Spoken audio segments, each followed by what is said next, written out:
एक बार मैं प्रेम कुमार जी के पास जा रही हूँ। प्रेम कुमार जी जरा बताइए, सचिन पायलट इस बार अगर छिटके तो फिर वापसी का रुख नहीं हो पाएगा। इस बार मुझे नहीं पता है सरकार किसकी आ रही है, लेकिन कांग्रेस अगर उन्हें इस बार कोई पद नहीं देगी राजस्थान में, अगर वापसी करती है तो क्या होगा?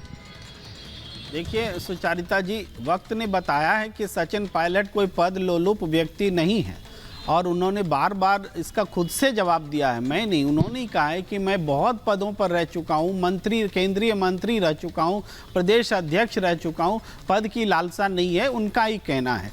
लेकिन जिस चुनाव में मतदान के बाद भी जब हम अशोक गहलोत और सचिन पायलट के बीच की खींचतान की बात कर रहे हैं मुख्यमंत्री पद को लेकर, तो इसका मतलब है कि ये बहुत महत्वपूर्ण है कि कांग्रेस की वापसी के आसार दिख रहे हैं, तभी इस पर हम बात कर रहे हैं या मीडिया बात कर रही, नहीं तो ये प्रश्न ही नहीं होता।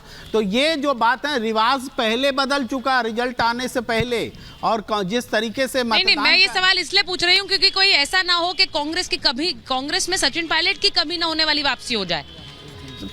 कांग्रेस की वापसी का कहाँ सवाल, कांग्रेस तो इसलिए ये सवाल पूछ रही हूँ। देखिए कांग्रेस में तो सचिन है ही, सचिन की वापसी का क्या सवाल है। लेकिन पूरा जो विश्लेषण बनता है, देखिए अभी हर्षवर्धन जी भी कह रहे थे और बीजेपी के नेता भी कह रहे थे, सबको रिवाज पर भरोसा है कि हर बार चूंकि बदलता है इसलिए इस बार भी बदल जाएगा।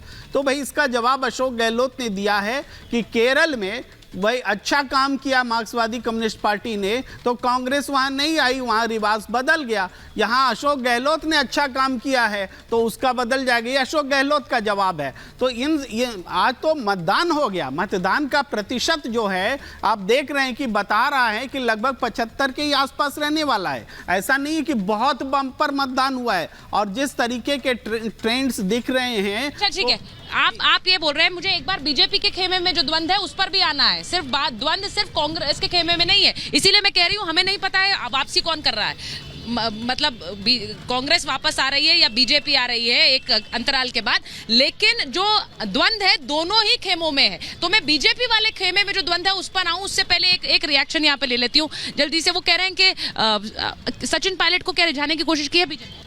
देखिए बीजेपी ने फॉल्स प्रोमिसेस होते हैं, जैसे फॉल्स रिझाने का काम, कुछ ना कुछ भाई कुछ। आज शनिवार है, सामने हनुमान जी के प्रतीक हमारे हवा में, हमारे महल की रक्षा कर रहे हैं। इनको 3 तारीख को हमेशा के लिए यहाँ से समाप्त कर दिया जाएगा, भगा दिया जाएगा। आप इस बात को नोट करना। हमेशा के लिए भगा दिया जाएगा। देखिए मुंगेरी लाल के हसीन सपने हैं, आज अशोक गहलोत जी के हमेशा के लिए राजस्थान से विदाई हो चुकी है। और जो मोदी जी ने कहा भी था कि बड़े शब्द हैं, लेकिन ये सच्चाई है कि अशोक गहलोत सरकार अब राजस्थान में वापस कभी नहीं आएगी।